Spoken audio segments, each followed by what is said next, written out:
เสามาลสิฟ้าฟ้าปวดหน้าเลือดดีมาใกล้ตัวเองที่เรียนการสังลา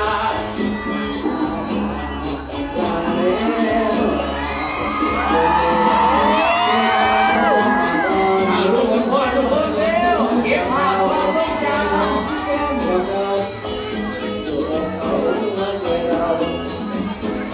แต่เราเป็นริมวัดโอ้ตอนนั้นตอนเราอยู่ตื่นเป็นสู้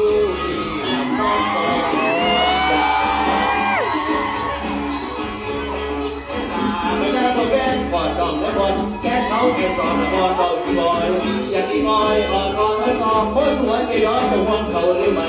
บางทีใครขึ้นตายมาแล้วที่นับมาแถวในประเทศฝรั่งและกระดิ่งที่ไปคือดามช้างฟ้า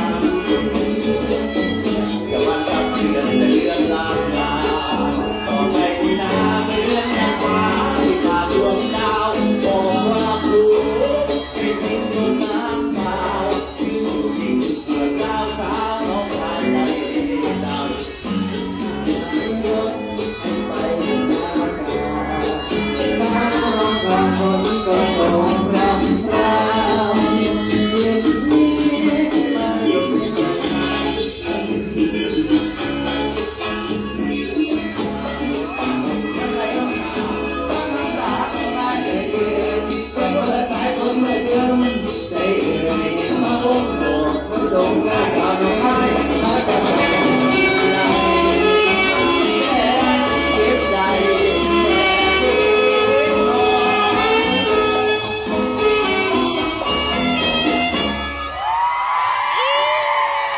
ในวันนี้นะครับผมแล้วก็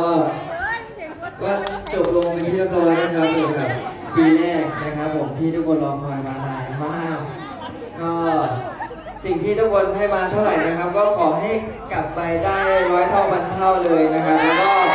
ใครที่เดินทางกลับก็เดินทางกลับบ้านโดยสวัสดิภาพนะครับแล้วก็เป็นกำลังใจให้ทุกคนที่ทำงานเหนื่อยและท้อนะครับผมหันมามองเด็กน้อยคนนี้ก็ได้ครับผม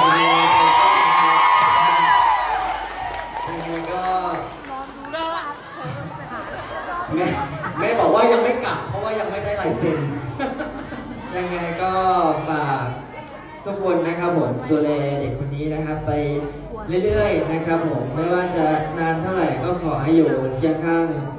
ผมกับคุณพ่อแล้วก็แม่กับวงระเบียบวัฒนศิลป์ไปนานๆนะครับ